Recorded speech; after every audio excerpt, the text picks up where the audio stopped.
नमस्ते विद्यार्थी मित्रों। पिछली तासिका में हमने दादी माँ का परिवार इस कहानी का पहला भाग देखा है। आज हम इस वीडियो में उससे आगे का भाग जो है वो इस वीडियो में हम देखने वाले हैं। तो चलिए शुरू करते हैं। दादी माँ का परिवार भाग 2। अब हम परिचित का पठन करेंगे। एक बार संकट आ गया, चिड़ियों में मातम छा गया। नीलू दाना चुगने चली गई, संग बच्चों को भी ले गई। अन्य चिड़ी चिड़िया भी थे उसके साथ। खलियान में धान उगे हुए थे भात। सूरज की किरणें ढल रही थी, चिड़िया दाना चुग रही थी। अचानक मुनमुन के ध्यान आया। उसने सबको बतलाया, सासु माँ आने वाली है, घोंसले में कोई नहीं है, वह खाली है। अब हम आगे इसका चित्रात्मक वर्णन जो है वर्णन इस परिचित का देखेंगे।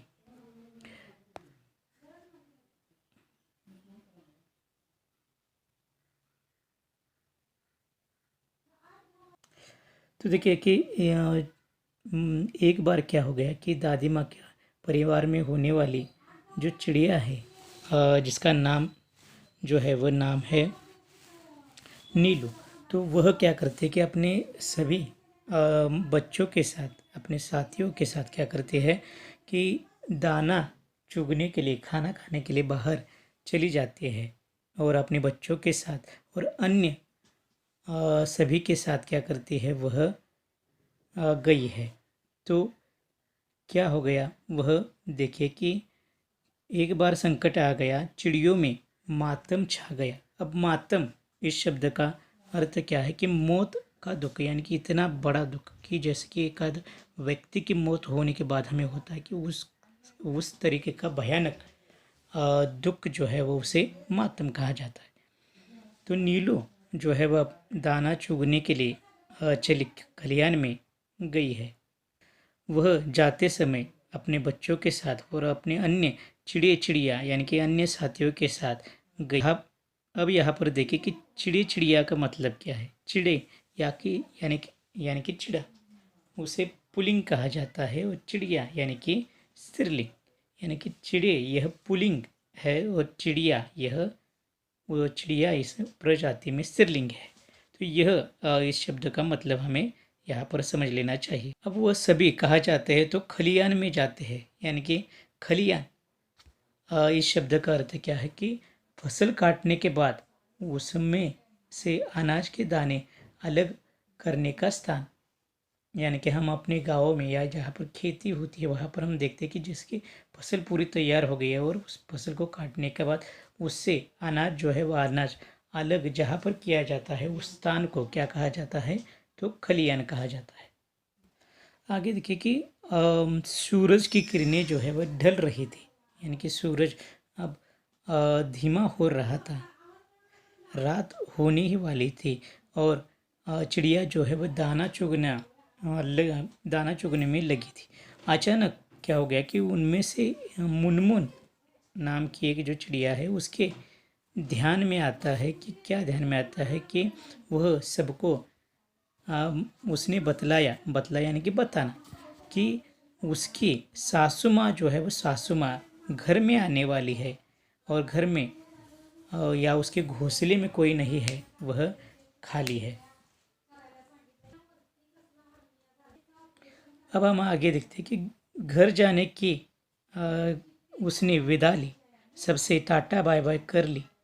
अब वह उड़ने को हुई, बेचारी उलझ रह गई। अरे मैं फंस गई, वह चिल्लाई। आगे देखिए कि मुनमुन को ध्यान में आता है कि क्या कि उसकी सासू माँ जो है वो घर में आने वाली है और इसके लिए वह सभी चिड़िया से अलविदा लेती है, सबको टाटा बाय बाय करते हैं। अब वह उड़ने को तैयार जैसे ही हो जाती है तब उसके ध्यान में आता है कि वह किसी में उलझ गई है, फंस गई है। तो वह सभी से कहते हैं कि अरे मैं तो फंस गई, उलझ गई। वह थोड़ी देरी अपन प्रयत्न करती है, लेकिन वह क्या नहीं होती कि वह उससे बाहर नहीं आती, जो इसमें वह उलझ गई है। वह चिल्लाने लगती है और उसकी चिल्लाहट या उसकी पुकार सुनकर नीलू जो है वो नीलू भी उसकी पुकार सुनती है। नीलू ही नहीं तो सभी चिड़िया जो है उसकी पुकार सुनते हैं। और सुनने के बाद नीलू जो है वह उसके पास जाने लगी, पर वह भी बेचारगी रहती है। अब बेचारगी इस शब्द का अर्थ क्या है कि मजबूर रहती है, लाचार रहती है, क्योंकि वह भी किसी में फंसी है। वह देखती है उसे मुनमुन के पास जाना होता है, लेकिन वह किसी में फंसी हुई है। तब वह बात जानती है और फिर चिल्लाकर वह सबसे कहती है कि अरे हम क्या हो गए हैं, फंस गए हैं। कि ढेर सारा प्रयास करने के बाद नीलू के ध्यान में आता है कि मैं और मुनमुन ही नहीं तो हम सभी क्या हो गए कि इस बहेली के जाल में फंस गए हैं। और वह इस सबको चिल्लाकर कहती है, अरे हम सब उलझ गए हैं, बहेली के जाल में फंस गए हैं।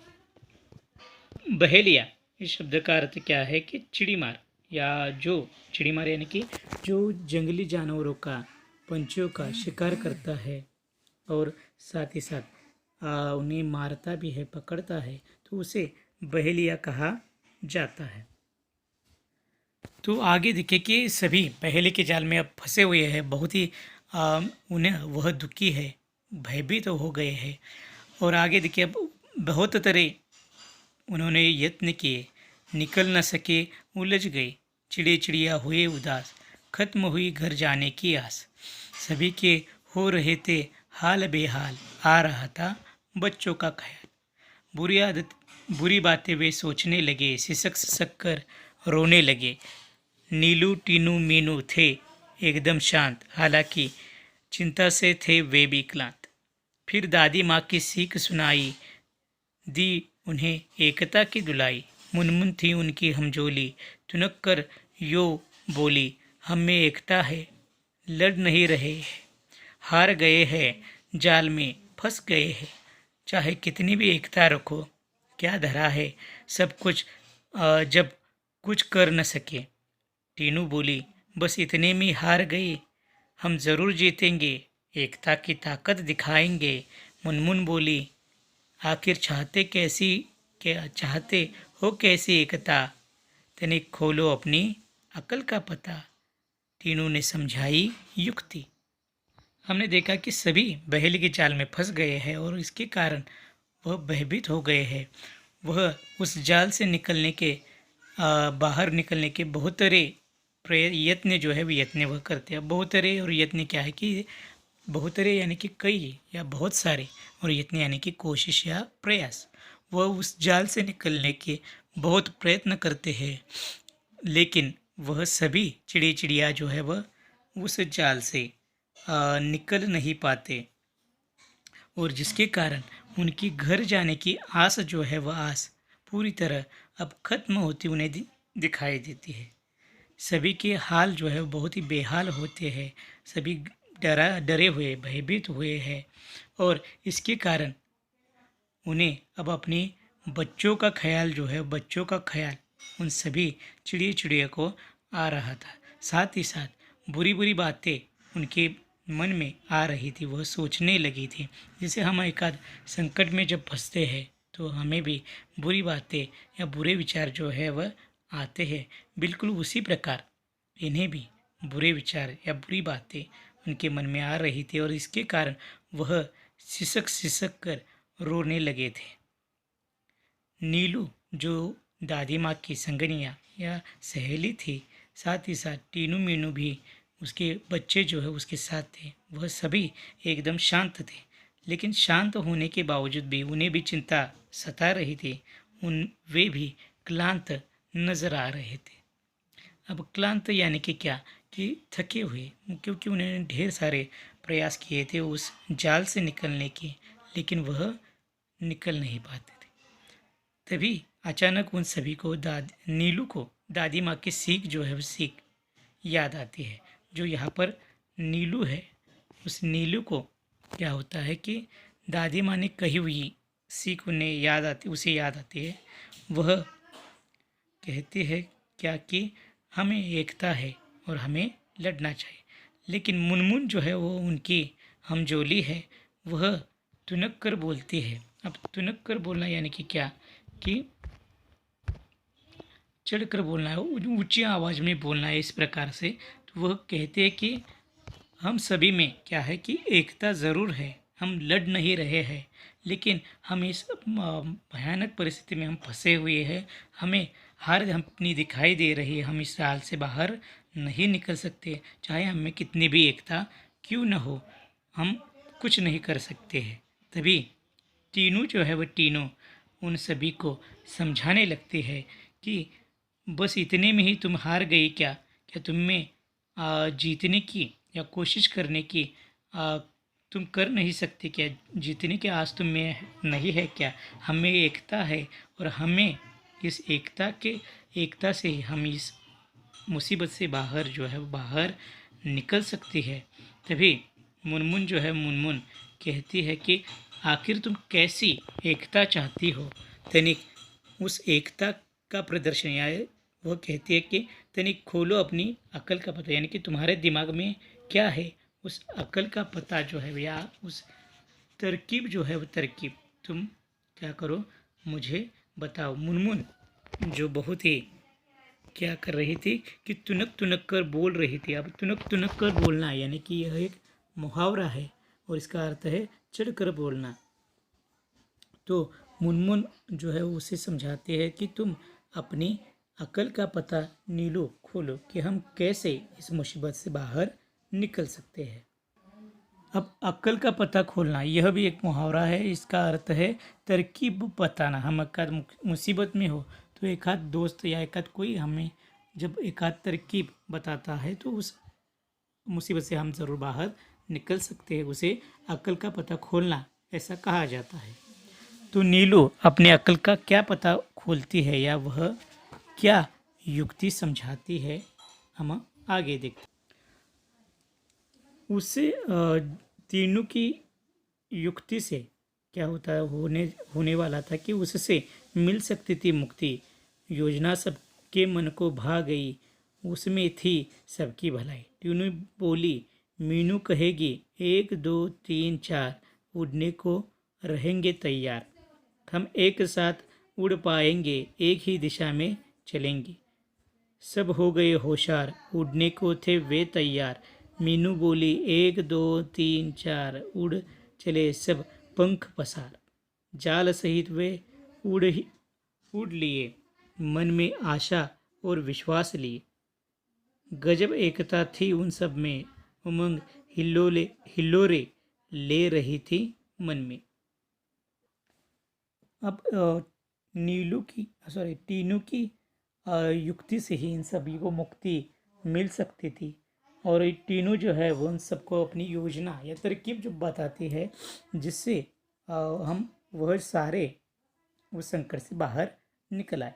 योजना को जैसे ये सब सुनते हैं तो वह योजना सबके मन को क्या होती है कि भा जाती है। भाना यानी कि इसका अर्थ क्या है कि अच्छी लगना। यह योजना सबके मन को क्या लगती है कि अच्छी लगती है। अब योजना क्या है देखिए कि वह कहते हैं कि हम सभी क्या करेंगे, एक साथ इस जाल समेत उड़ेंगे और तभी हम क्या हो सकते हैं कि इससे बच सकते हैं। एक एक करके हम इस जाल से बाहर कभी भी नहीं निकल सकते। हम एक अकेले की इस जाल से बाहर निकलना बिल्कुल भी असंभव है। इसलिए वह कहती है कि हमें एकता के साथ ही इस संकट से बाहर निकल सकते हैं हम। वह कहते हैं कि मीनू जैसे ही कहेगी 1 2 3 4 तो हम क्या करेंगे, हम सभी एक साथ पंख फैलाकर या पसार कर यानी कि फैलाकर क्या करेंगे, एक साथ एक ही दिशा में उड़ेंगे और इससे ही हम इस जाल के साथ उड़ सकते हैं सभी की ताकत और विश्वास से। और वैसा ही वे सभी करते हैं। जैसे ही मीनू कहती है 1 2 3 4, तो वह सभी एक साथ एक ही दिशा में क्या करते हैं कि उड़ते हैं और अपने सभी के पंख पसार कर यानी कि फैला कर क्या करते हैं कि आसमान में छलांग लगाते हैं और वह सभी क्या होते हैं कि जाल समेत आसमान में उड़ते हैं। ये सभी देखकर लेखक कहता है कि उन सब में गजब की एकता थी, उनमें विश्वास था और इसी के कारण उनका मन जो है वो मन हिल्लोरे ले रहा था। अब हिल्लोरे लेना यानी कि एक प्रकार के झुमके लेना, लेकिन यहाँ पर हम मन हिल्लोरे ले रहा था यानी कि उनमें एक नई विश्वास, नया तरंग, जैसे कि हम देखते हैं कि समंदर में लहरें जो है हिल्लोरे लेती है, तो उसी प्रकार उनके मन में नई लहरें, उमंग जो है उमंग विश्वास उनके मन में जाग उठा था कि हम इस संकट से अब बाहर निकल पा सकते हैं। तो विद्यार्थी मित्रों, हम यहाँ पर क्या होते कि रुकते हैं। अगला इस कहानी का जो भाग है वह हम क्या करेंगे कि आने वाली वीडियो के अंदर ज़रूर देखेंगे। तब तक आप क्या करें कि इस कहानी का अच्छी तरह से पठन जो है पठन करें। धन्यवाद।